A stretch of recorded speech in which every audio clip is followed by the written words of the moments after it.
It is a very sad evening here in Terre Haute. I'm live here near the scene where Detective Ferenczi was killed earlier today. Now let's take a look. If you look to my left here at the intersection of Cherry and First Streets here, police are blocking that off, and over my right shoulder, it's an identical scene over there.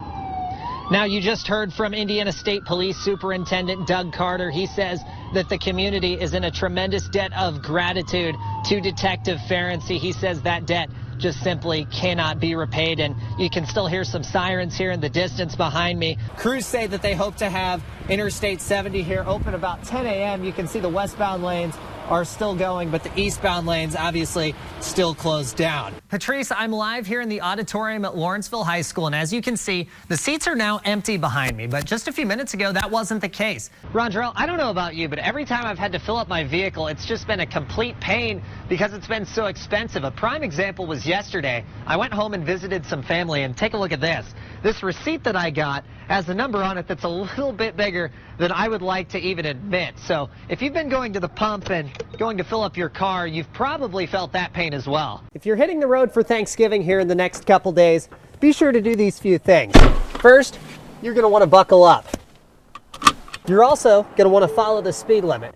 And most importantly, don't drink and drive. Otherwise, you may see police lights in your rearview mirror. Needing an ambulance is never something someone wants, but in the event you do need one, you always count on one showing up. But with increased costs, local ambulance providers say they're going to need a boost to continue providing their services.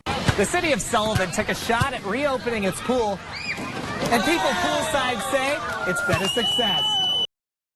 Right behind me at Highland Lawn Cemetery in Terre Haute, a man by the name of Teddy Sweat is buried. Teddy was tragically killed while fighting in Vietnam, but now his legacy is kept very much alive by his brother Everett. Things will never be the same for Commander Everett Sweat Jr., whose brother Theodore, or Teddy, was just weeks from coming home when he was killed in Vietnam. Everett told him to finish his final 3 months overseas so he'd be able to come back and play college basketball. It's a decision that lives with him to this day. I blame myself at times that I caused him to die because I told him to stay. So, I cry sometimes. Many other veterans feel similar pain. VFW Quartermaster Daryl Knight lost his wife's son in Iraq. He and Sweat always have their loved ones in their hearts. Everything that I do is with him in mind. But then I do it for a lot of veterans in mind. Sweat feels as if veterans like himself and his brother don't get the same salute to service they once did. Hey, hunt, ready, hunt. Seem like people have a problem with the veterans. You know, veterans have it hard. But even in the hardest of times and the biggest of heartaches, Sweat says after all his family has been through, he's able to take days like Memorial Day to reflect. Memorial Day is special, should be special for every American citizen in the United States of America. It should be special for them.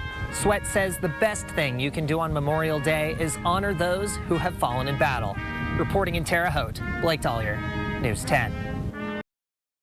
Protests went on for several hours inside the doors of the Indiana State House as lawmakers met for the first day of the special session, and thousands of people gathered to protest for and against a possible abortion ban. State lawmakers say the State House is never this packed. The first day of the special session had Wabash Valley Republican Bruce Borders and Democrat Tanya Paff focusing on different issues. Borders is narrowing in on abortion. He says he's had conversations with protesters on each side, but feels a vote for a bill that would ban most abortions is a top priority. We're literally talking about, a once-in-a-lifetime opportunity to vote to save the lives of the most innocent of our citizens, and those are the unborn children. Representative Tanya Paff, the only Democrat representing the Wabash Valley, did not want to comment on abortion. But in the past, she's expressed concerns with the transparency of the bill. She says she will be focusing on other issues like helping Hoosiers' wallets. I would like some relief for Hoosiers. So be it an automatic get tax relief? Absolutely. Give money back because you know what? It's your money. Although PAF did not want to comment on abortion, she's encouraging protesters to let their voices be heard. She says whatever you care about the most, you should speak up about. This is the People's State House. Come, give your opinion. As you can hear in the background, there's people for, against, in the middle. Porter says while people speak up, he's interested in having positive conversations with those he disagrees with. He said he's also hoping to open people's minds to a different opinion. I'm hoping that we actually, open the eyes of a lot of people who were completely unaware of what does take place and the fact that thousands of our citizens each year are being killed. The special session in Indianapolis will go on for 2 weeks. Reporting from the Indiana State House, Blake Dollier, News 10. State police and county sheriffs are asking you to slow down and pay attention to a new speed limit at the intersection of State Road 63 and State Road 234. They're hoping this measure can help prevent an accident like the one that killed a North Vermilion High School student in May. I hit the road with state police in the early morning hours as they patrolled the intersection of State Road 63 and 234. Hey, we're here, we're working. Sergeant Matt Ames of Indiana State Police says these patrols can help prevent more tragedies in Cayuga. Morning, sir. Can I see your driver's license registration, please? We don't have to work any fatal accidents out here. We don't have to go and knock on a mom and dad's door and relay bad information to them about one of their loved ones. There have been 2 fatal accidents in the last 2 years at this intersection and 10 since 2000. Vermilion County Commissioner R.J. Donovan is grateful for the changes. He's been asking for them since 16-year-old Cameron Chevront was killed there in May. 20 years this intersection had seen no meaningful changes, and within 6 months we have finally started the ball rolling on changes. Granted, they're not major things, but every little bit helps. Donovan says he's appreciative of all the officers' work, but he says they need help from the community as well. I would urge, citizens and taxpayers to continue to push NDOT to continue to look for meaningful changes, whether that's a stoplight, whether that's a on and off ramp, whatever it may be. We will continue to fight for more changes. Ames says the goal isn't so much catching people speeding. This here's going to be a written warning this evening. It's keeping drivers and especially teenagers safe. We got double semis coming there. We're just not here about writing the tickets and writing infractions to individuals. We're here to make the roadway safer. For a full list of changes coming to this intersection, go to our website. That's WTHITV.com. Reporting in Cayuga, Blake Dollier, News 10. The city of Sullivan took a shot at reopening its pool, and people poolside say it's been a success. The countdown is finally over. 5, 4, 3, 2, 1. Sullivan Pool wasted no more time and dove straight into a soft reopening.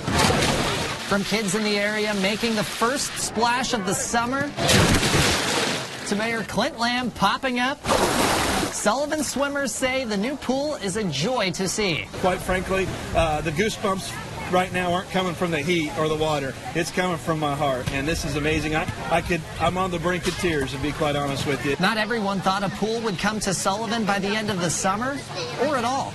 Mayor Clint Lamb says many people thought the idea was a bit off the deep end.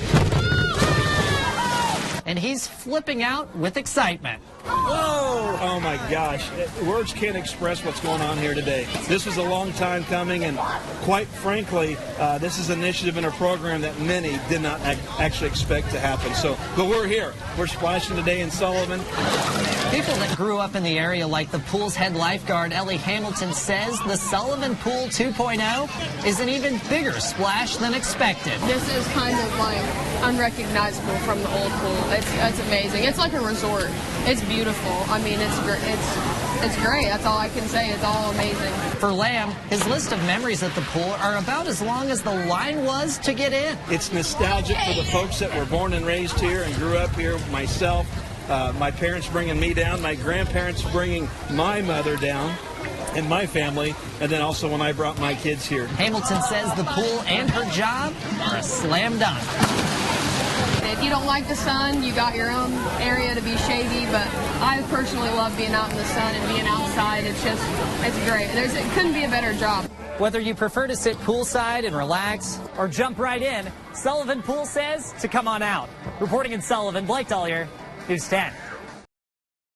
People lined the streets behind me and flew their flags to celebrate at Indiana's largest 4th of July parade. And they say it never disappoints. It's a state tradition that's living stronger than ever. We have really great pride. I was patriotic when patriotic wasn't cool. I'm patriotic right now. I like when everything comes and everybody throws candy. Whether you're there for the candy, the flags, or the fire trucks,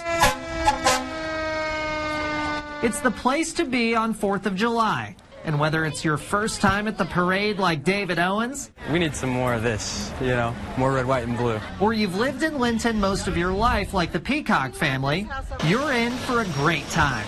It always gives you chills, and you just are like, man, I love my country so much. This is awesome. Independence Day has always been my favorite holiday, and coming out here and just seeing how much pride Linton has for its country, it's huge. For others, like Stephen Franklin, it's a lifelong tradition that's been passed down for generations. He says the memories are music to his ears.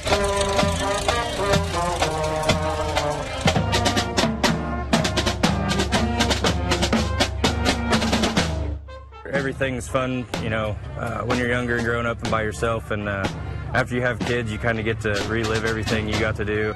And it's 10 times more fun seeing her light up. The Peacock family also has some deep traditions at the Linton Freedom Festival. They say this year was great because of the nice weather. We've been through rain, we've been through everything. The tents get blown over, but we persevere. So today was, God gave us a gift. People in Linton say they're already excited for next year's parade. Reporting in Linton, Blake Dollier, News 10.